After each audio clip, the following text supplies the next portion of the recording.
Have you ever wondered why your phone photos just don't quite capture the magic that you see with your own eyes? Well, in this explainer, we're going to unlock the power of that super camera that's already in your pocket. We'll use a few simple tricks to turn your everyday scenes into some pretty stunning images. We've all heard the famous quote, "The best camera is the one you have with you." And we have all been there.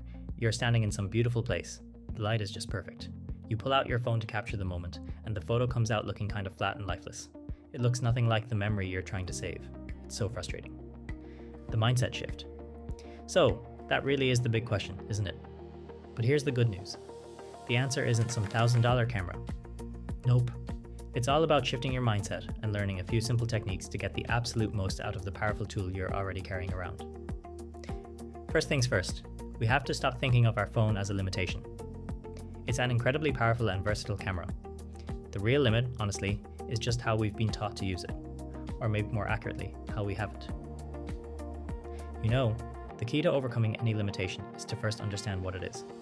Knowing what your phone camera does brilliantly, and just as importantly, where it struggles. That's the first step to taking consistently great photos. What's really interesting here is the balance. On one hand, you've got incredible portability and speed, but the real game changer is what we're calling AI magic. Your phone is constantly using software to do incredible things, like balance a bright sky with a dark landscape, something that used to require a ton of gear. But on the flip side, because the sensor inside is tiny, it really struggles in low light. And that pinch to zoom function? You should treat that thing like it's radioactive. Seriously, don't touch it. It almost always just crops your photo and ruins the quality. With all that in mind, what is the single biggest, easiest, and most overlooked mistake that almost everyone makes?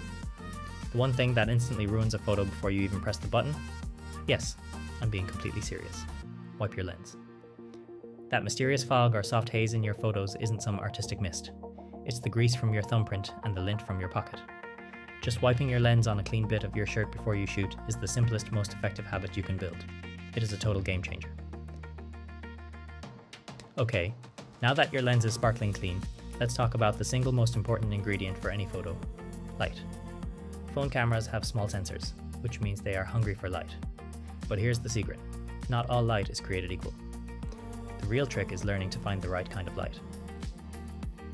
We often think we need a bright sunny day, but that harsh midday sun creates awful dark shadows. The real magic actually happens during golden hour, when the light is soft and warm. And here's a real pro secret: learn to love cloudy days.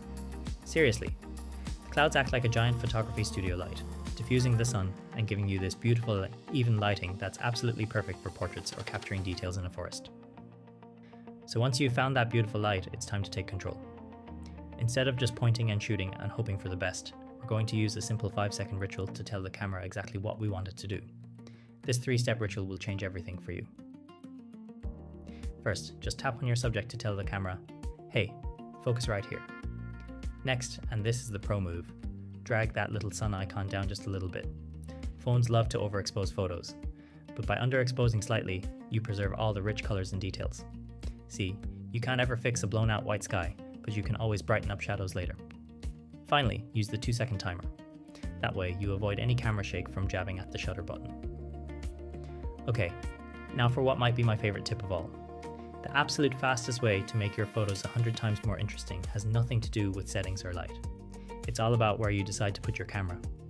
I mean it. We see the world from about 5 to 6 feet off the ground every single day. It's the most common, and you know what?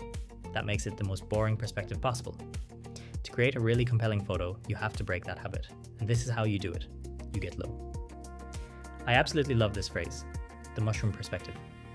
Get your phone right down there on the ground. You can even flip it upside down to get the lens even closer to the grass. All of a sudden, a tiny little mushroom looks like a majestic giant, and you're showing the viewer a world they just don't normally see. Alright, 2 more quick physical habits for you. To reduce camera shake, don't hold your phone way out with your arms outstretched. Instead, tuck your elbows into your ribs, kind of like a T-Rex. It creates a super stable base for your camera. And remember what we said earlier. If you need to get closer, zoom with your feet. Just walk closer to your subject. The quality will be infinitely better than that grainy digital zoom. So, you've nailed the light, you've got your composition, and the focus is perfect. But the process isn't over just yet. The final step, the one that really separates a good photo from a great one, happens in the edit. Let's be really clear about something. Editing is not cheating. Every single professional photographer edits their work. It's not about adding fake sunsets, it's about bringing the photo back to what your eyes actually saw in that moment, just enhancing the mood and making your subject pop. And look, you don't need expensive software for this. The tools built right into Google Photos are fantastic. And if you want a little more control, the free app Snapseed is incredible. The key is just to be subtle. Instead of slapping on some heavy, obvious filter, try making small adjustments. Tweak the contrast, which makes the darks darker and the lights lighter. Play with structure, which brings out amazing texture.